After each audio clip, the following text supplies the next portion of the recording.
If we choose our relationship with wealth or anything else that we look to for security or for a sense of control or empowerment, if it's our careers or our success or our image or our power or our addictions or anything else, you fill in the blank.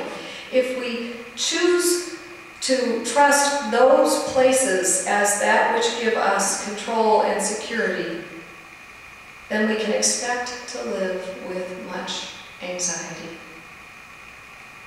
However, if we choose our relationship with God to be our first priority, in good times and in bad, then we can let go of the anxious life and we can trust God, who knows our highest good and who will provide for our every need. Jesus is not preaching a prosperity gospel message here like so many TV and stadium preachers who promise that a life of devotion will lead to a life of material reward. No, that is nowhere near the gospel message. Nor is Jesus preaching a life of passivity, where we abrogate our own participation in life, where we simply wait for God's blessings to shower down upon us. No, Jesus is not advocating passivity either.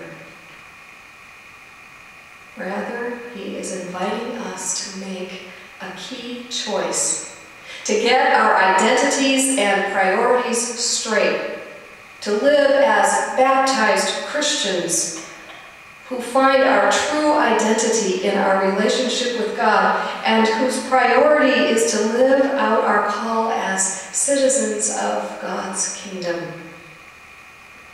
The focus, you see, in God's kingdom is not on how much we have, but on where our hearts are.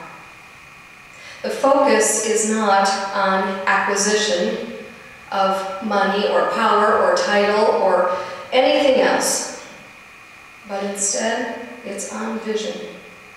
God's vision for all creation. It's not about accumulating personal stockpiles, it's about sharing abundantly in God's community. People look out for each other and share what they have. People take what they need and leave some for others. In God's community, people think about their neighbors and work to make love of neighbor a tangible reality. In God's world, people belong to God and to one another, and the rich and the poor together live out these priorities. And so it is that the miracle of God's care for all people enters the world.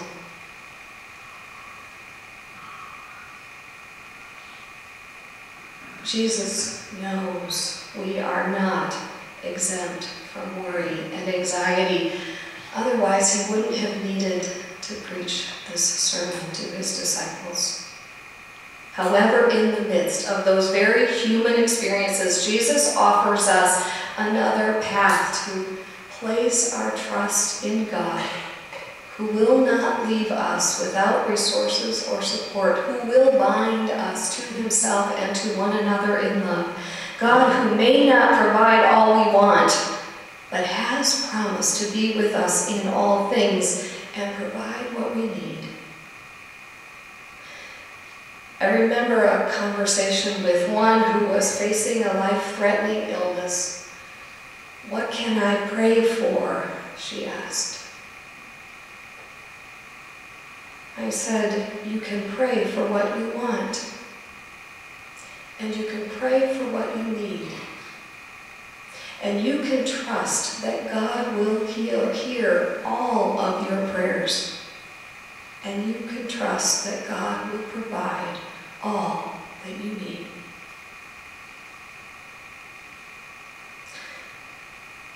There's one more key word in this passage. It's the word strive.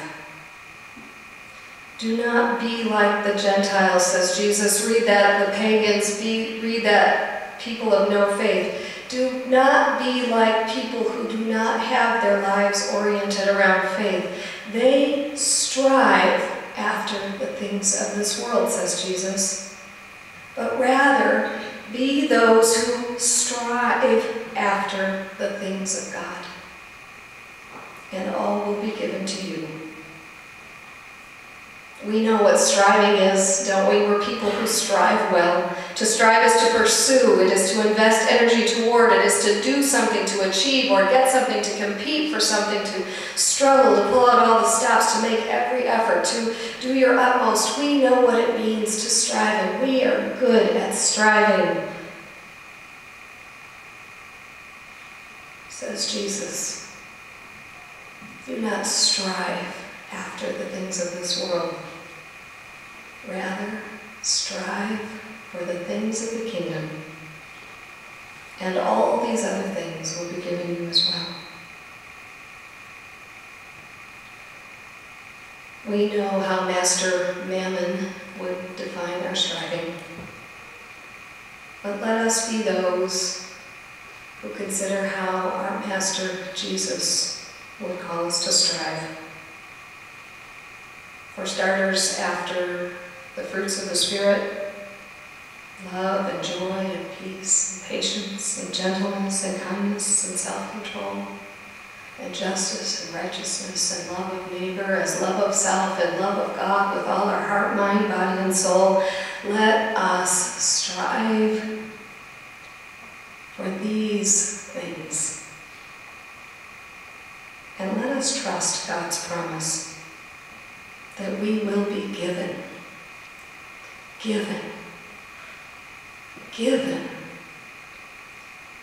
what we need.